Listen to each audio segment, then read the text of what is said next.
এত সুন্দর ওয়েদার, বৃষ্টি আর সামনে যে লেকটা দেখতে পাইতেছেন, এটা দেখেই বুঝতে পারতেছেন এটা কোন জায়গা। অ্যাকচুয়ালি এটা হচ্ছে বগা লেক।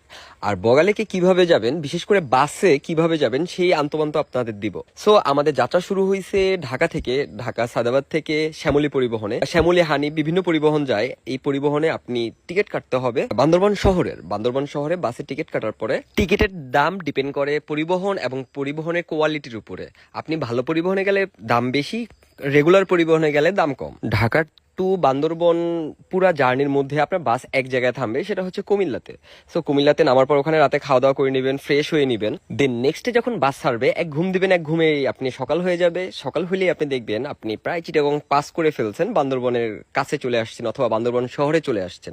দেন বাস থেকে নামার পরে ফ্রেশ হবেন অথবা আপনি সকালে ব্রেকফাস্ট করে নেবেন। যেহেতু আমরা বগালেক যাব, তার জন্য আমাদের প্রথমে যাইতে হবে রুমা। তো এই যে আপনি রুমা অথবা বগালেক যাবেন, এটার জন্য আপনার এখান থেকে চাঁদের গাড়ি ভাড়া করতে হবে। এখানকার চাঁদের গাড়ির কাউন্টার আছে, আর এক একটা জায়গায় এক এক রকম ভাড়া। আপনি যদি বান্দরবনের আশেপাশে ঘুরে ঘুরে দেখতে চান তাহলে একরকম ভাড়া, আর যদি আপনি বগালেক যেতে চান তার জন্য একরকম ভাড়া, আর যদি আপনি বগালেক এক রাতে স্টে করেন তার জন্য আবার আর এক রকম ভাড়া। এখানে ভাড়া নিয়ে দামাদামি কিছুই করতে হবে না, কজ এখানকার ভাড়াগুলো ফিক্সড। সো আমরা চাঁদের গাড়ি আমরা এটা ভাড়া করছি। আর আমাদের যে ড্রাইভার, এটা হচ্ছে আমাদের ড্রাইভার, খুব ভালো একজন লোক। অবশ্যই বান্দরবন শহর থেকে গাড়ি ছাড়ার আগে কিছু জরুরি হাতের কাজ সেরে নিতে হবে। সেটা হচ্ছে আপনার ক্যাশ যে টাকাটা, সেটা আপনি লিকুইড মানি থেকে ক্যাশ করে নেবেন। যেহেতু বিকাশ অথবা অন্য কোনো ওয়ে সামনে পাবেন না, কজ ওখানে আপনার ইন্টারনেট থাকবে না, নেট থাকবে না, এটার জন্য ক্যাশ টাকাটা সাথে রাখবেন। আর তার সাথে এনআইডির অনেকগুলো ফটোকপি রাখবেন, যাতে করে আপনার নেক্সটে যে আর্মির স্টপেজ আছে তাদেরকে দেখাতে পারেন। আমরা ওয়াই জংশনে আর্মিদের চেকপোস্ট পাস করে আমরা চলে আসছি বাংলাদেশের সবচেয়ে পরিষ্কার যে গ্রাম, সেটার নাম হচ্ছে মুনলাইপাড়া। সেই মুনলাইপাড়া, আর মুনলাইপাড়াতে অবশ্যই একটা রেস্টুরেন্ট আছে, সেটার নাম হচ্ছে কিছুক্ষণ। এখানে আমরা আমের সিজনে গেছিলাম, এখানে কাঁচা পাকা আম খাইছি।